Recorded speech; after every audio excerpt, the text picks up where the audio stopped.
nabigyan yata kayo ng notice of violation. Oo, dati. Oo. Eh, ba't kayo nabigyan? Dati kasi hindi ko pa na-restro yan.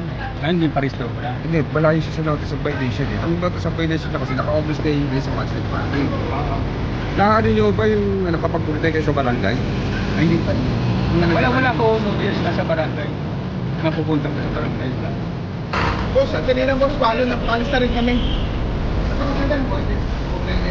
Hindi ka natin nga gati lang. Pag nakarating nila dapat kaya hindi na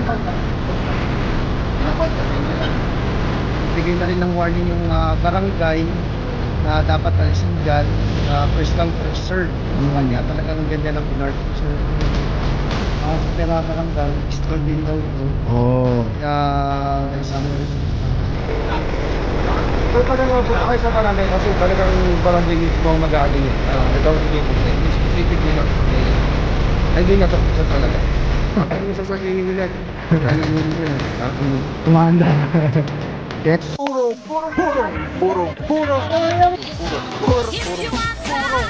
Pagmamahal. Purong pagmamahal.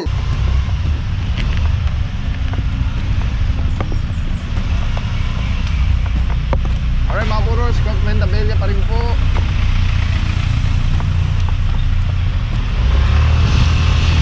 Tignan natin kung ano nangyari dito sa dulo.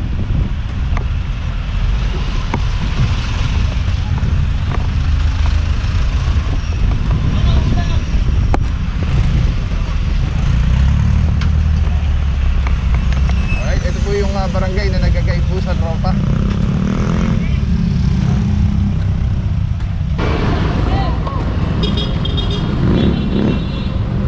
Alright mga puro, mukhang dito na. Mukhang walang one side parking sa area. Etong dahil motorsiklo, lahat na may mga driver magsialisan na. Lahat na may iwan o orasan. Pag naposte yan, titikitan. 11th Jamboree pa rin po. Umikot na tayo. Ito meron isa dito, ang ganda oh. Isang pickup truck.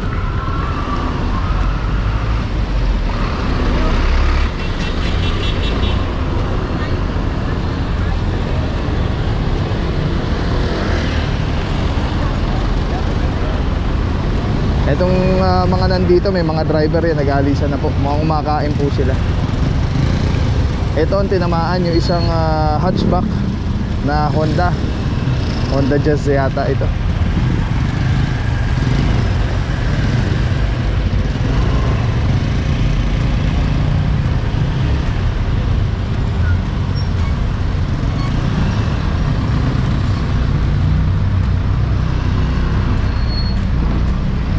Ayan yung driver, ticket na lang po.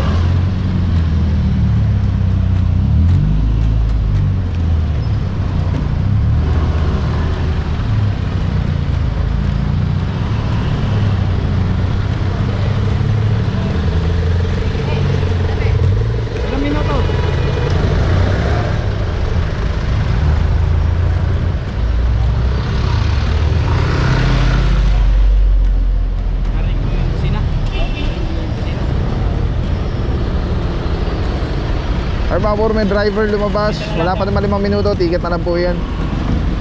Kasama natin dyan si Officer Santa Cruz. Alright, diretso tayo dito. Tingnan natin, ito itong pickup truck, pickup na Hilux. Naorasan na po. Kasama natin dyan, Officer Ransom. Morning sir, MMDA Seated 1, Barangay Sacred Heart. Saludo mga boss. Officer Sinal, morning bossing. Yan mga puro, ito, inaorasan na po. 5 minutes. Pag walang driver, subject for impound.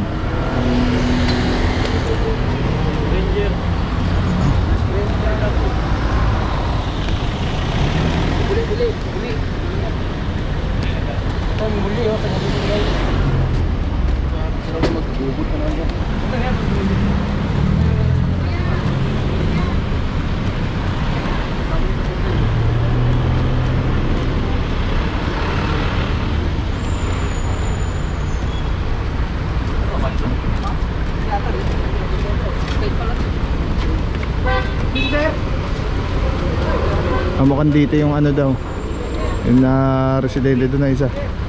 Dito daw yata yung ano.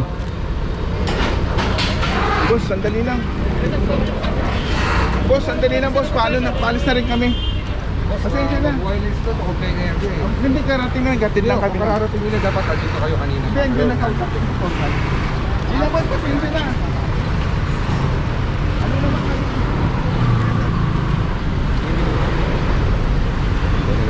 Pero na sir. Alright mga puro, wala pang 5 minutes. Ticket na lang, lumabas naman yung driver. Pasensya na, nabigla. Karating ko lang kasi. Wireless to kasi. Alright, titikita na lang po. At least yung bus yung driver, di na matataw yung kanyang sakyan. Tapos yun doon, ticket lang din. Tapos proceed po tayo. Tingnan natin, makakover natin lahat ng hinuhuli po dito sa 11th Jamboree. Oo, internet hindi. Minsan na kasi magkana kami kayo minsan. Huwag dito. Sige po. Isi-ticket na naman yan. Alright, cooperating naman yung driver, si sir. At ticket na lang po. Let's go, let's go, let's go.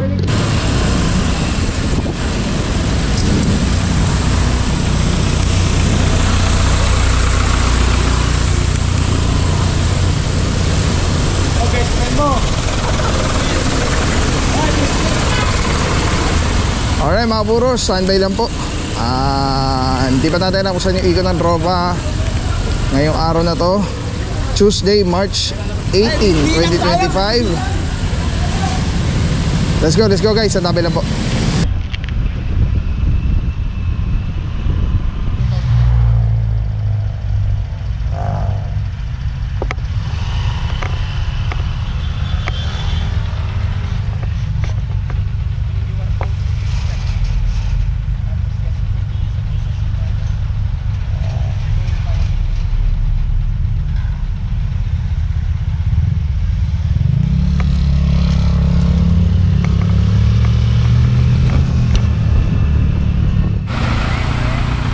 Alright mga puro, eto may one side parking sila. Pero ang problema, ito yung specific complaint. Kino-complain tong isang sakyan na to, dilapidated, hindi na yata gumagalaw. So, ayan, kung nanonood po kayo dito sa tropa, sa TTMD, sa QC, dito sa channel natin, alam nyo po na ang one side parking dapat movable yung sakyan, active. Tapos first come first serve po yan. Bawal po yan gawing garahe, bawal po yan angkinin, bawal po yung reserve parking.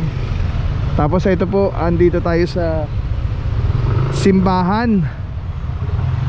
Ano simbahan kaya ito?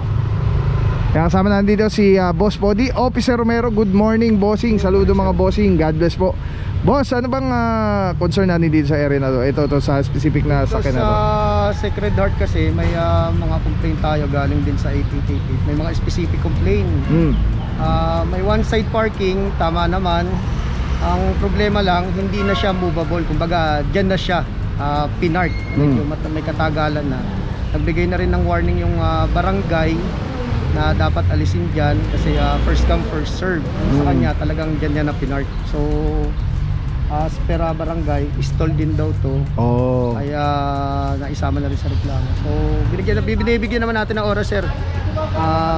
5 minutes pagka hindi dumating yung driver, tutawid natin. Alright. Sa madaling salita bossing, nasabihan no? Nasabihan siya. Alright. So yan mga puro klaro-klaro. Ito na. Start natin. Gumagana na, umaandar? Oo, umaandar. May alis mo? Oo. May driver's license ka sir? Oo. Patingin ako ng driver's license. Nabigyan yata kayo ng notice of violation. Oo. Oo, dati. Oo. Ba't kayo nabigyan? Dati kasi hindi ko pa na-restro yan.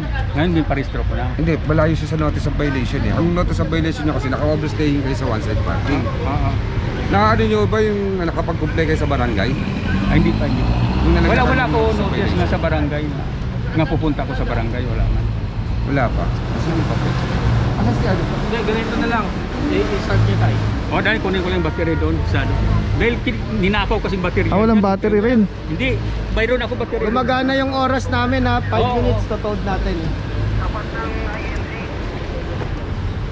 Hindi nga siya umahan. Ayun nga, walang baterya as per kay tatay. Pero okay daw to. Kaya lang ngayon, as of the moment, sa nadat na natin, hindi siya umaandar dahil wala kang baterya. Kinuha pa ni tatay. So kaya narereklamo siguro ito dahil nga wala nang alisan talaga to. Isip mo bossing, kung hindi tayo siguro dumating, hindi nalalagyan ng baterya, no? Malamang, lahat naman na sasabihin nila pagka nahuli na, lahat ng lusot pa. Umaandar. Umaandar.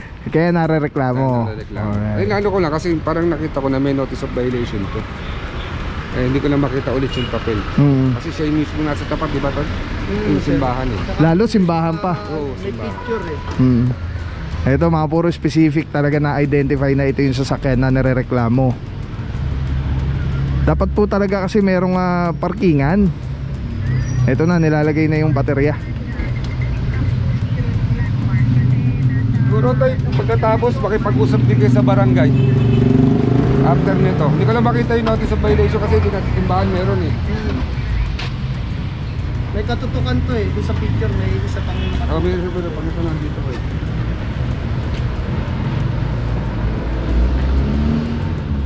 Alright mga puro, so possible ticket lang siguro ito kung mapapaandar nila.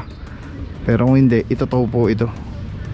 Tapos hindi na pwedeng gawin ulit na ganyan, na gawing garahe po ito. Dahil yun na nga, meron na notice of violation na to sa barangay. Alright, tabi lang mga puro, let's go. Kaya yung nare-reklamo talaga. Alright mga puro, napaandar naman yung sakyan. So ticket na lang po ito. Pero yun, kailangan niya mag-comply dun sa, may reklamo po kasi dito sa sakyan ni Bossing. So kailangan niya magtungo sa barangay para ma-clear yung mga reklamo sa kanya. Alright, ticket na lang po ito. Diretso pa tayo. So pag punta kayo sa barangay, kasi talagang barangay mismo ang mag-aano niyan. Ito ang kinukomplain. Yung specific may notice of violation. Ay doon nasa picture talaga. Yan yun na lang po para wala kayong problema. Maayos nyo na yung sa barangay. Ayusin nyo lang po. Alright, let's go guys. Para sa update ng ating mga kalsada, please like and share and follow Traffic and Transport Management Department page.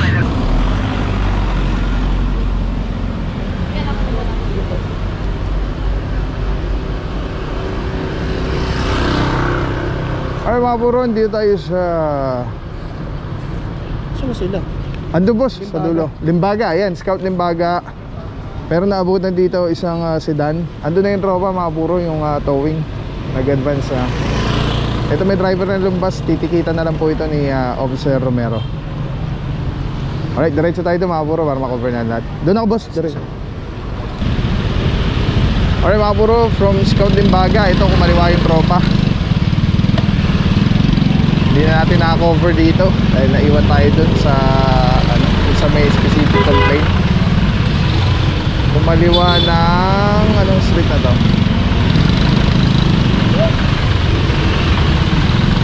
Alright mga puro, from 11 Jamboree kumaliwa ng Scout Ralios. Ay hindi dito. Ito may mga naka-sidewalk dito eh. Hindi inintuan, wala sa LO. Sayang oh, dami dito naka-sidewalk oh, ito po. Gitang-gitna dun sa ano, sa sasakay niya yung sidewalk. Ito pa isa oh, labit din sa sidewalk oh, sayang. Hindi siya kasama. Alright, kakanan po ng Scout Ibardolaza. Sa dami ng sakit ngayon, importanteng protektado tayo at ang ating pamilya. Andito ako para i-share sa inyo ang Ozonizer 2C. Safe na ozone air purifier. 100 square meters ang kaya nitong protektahan sa ating tahanan. Kung mahal nyo ang inyong pamilya, mas mahal magkasakit. Prevention is better than cure. If you want to know more, visit Facebook page Super Oxygen or call 0917-755-0889. Maraming salamat sa iyo. Walang papapaw. So thank you so much sa walang sawang support, tiwala. Thank you sa Panginoon at ingat kayo palagi. God bless you. Purong pagmamahal. Thank you so much. God bless.